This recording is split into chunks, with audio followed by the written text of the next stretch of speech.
Hello everybody, this is Brian. I'm going to show you how to make a burlap wreath today.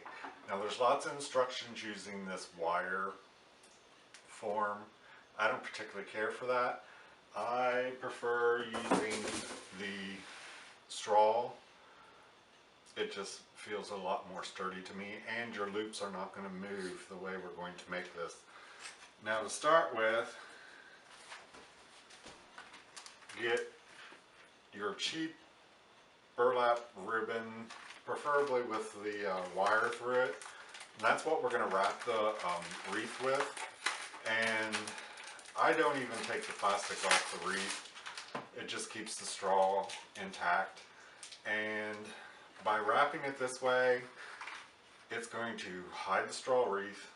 It's going to keep from scratching your door. And at the end, when we put the decorations on, we'll actually be able to use the folds and tuck these floral picks into the folds so they stay in place. So what we want to do is I use floral T-pins to put this whole wreath together, and now I'm going to start by wrapping the wreath.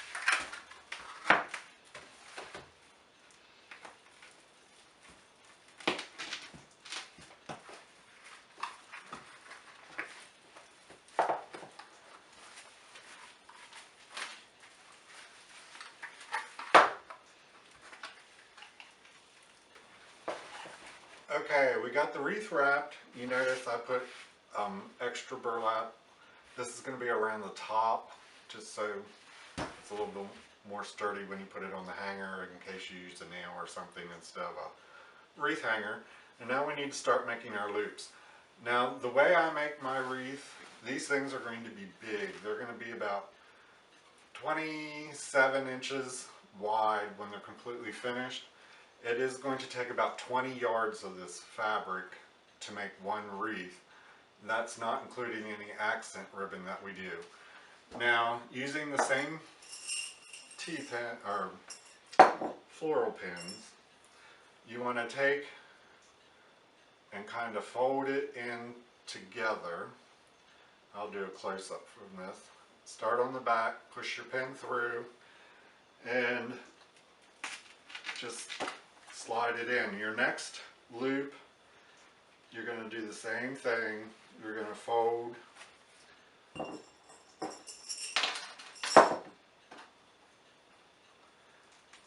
and secure your loop. This is a lot more time consuming than the other wreath form, but I find these hold up a whole lot better, and they won't wilt, and your loops won't slide around like in the other, using the other form. You're going to do this all the way around, and usually what I do is I do rows of 3 at a slight angle. And I'll do a close-up of this, and then alternate back and forth, so by the time it gets all done it's nice and full. And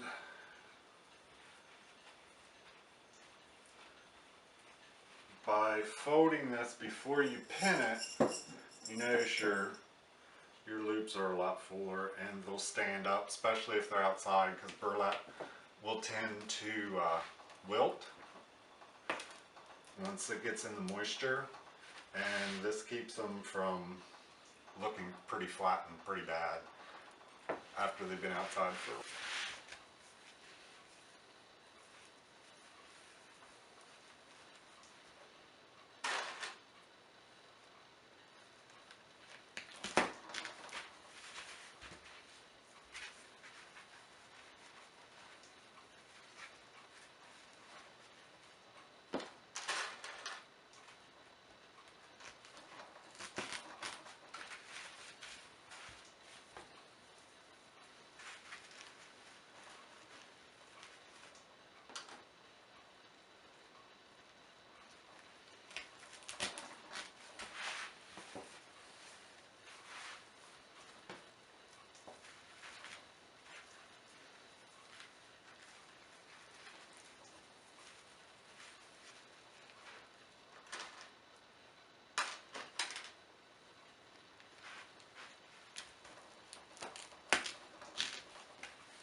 Now I will tell you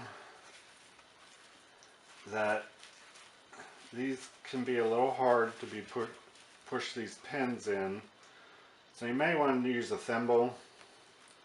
My thumbs are so calloused from making projects and burning them and everything else that I don't really notice it. Now we're at the end of the first roll and we know we're in pretty good shape. You notice I don't make all my loops all the same size because to me that just looks like a machine made it. And we're about halfway done the wreath. So we know we're in pretty good shape, and you can see that it's fairly thick compared to the straw wreath, which is the whole concept, because you don't want a little wimpy wreath on your door. And the next row we just start it off, and you'll never know where one ends and the next one begins.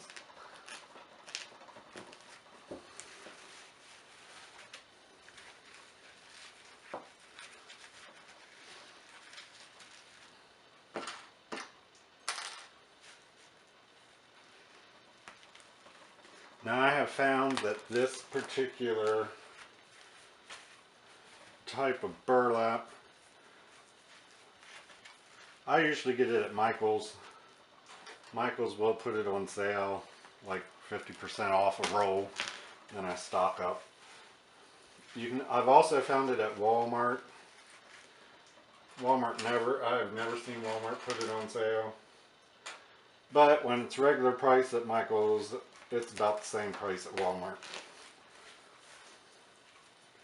And if you're at Michael's and you have a loyalty thing and they have your email, they'll send you a coupon, which that's always a good thing.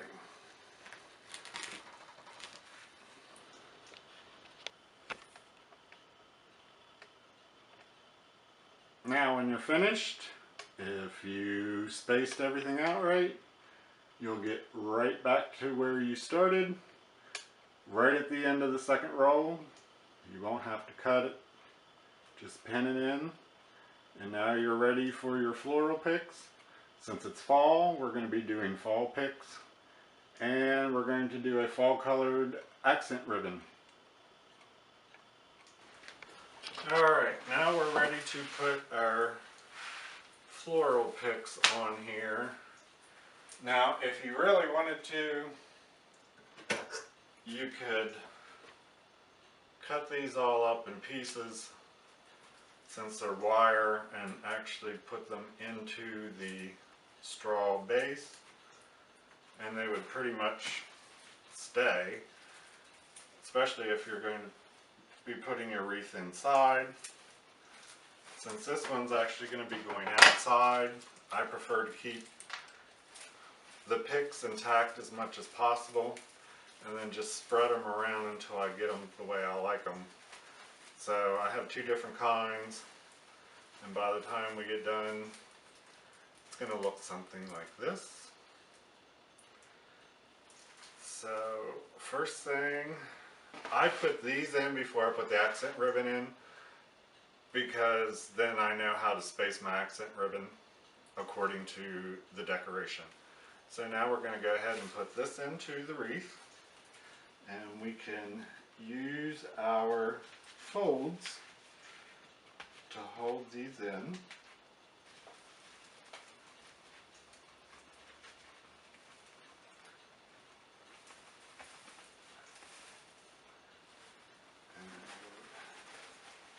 Then let me move the camera and we'll do a close-up of the accent ribbons. And after finessing with this and getting it just right, then I'll show you the finished wreath. Okay, now we're ready for our accent ribbon, which we're just going to weave in and out. This kind of ribbon, as you can tell, there's no wiring or anything, and it will fray and fall apart. Turn it under a couple of times, then put your pin in, and use that to secure it, and it tends not to fray apart that way. So we want to start somewhere close, go in between your loops, but make sure when you're pinning this in that you're not actually catching the loops or you'll flatten them out. And then I weave this in and out between the loops. And every so often, take a pin and pin it down between the loops so everything stays in place when it's hung on the door.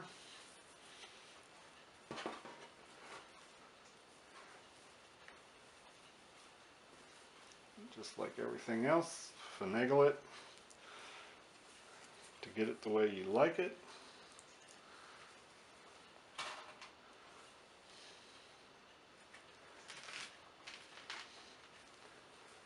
And I will be back with the finished wreath.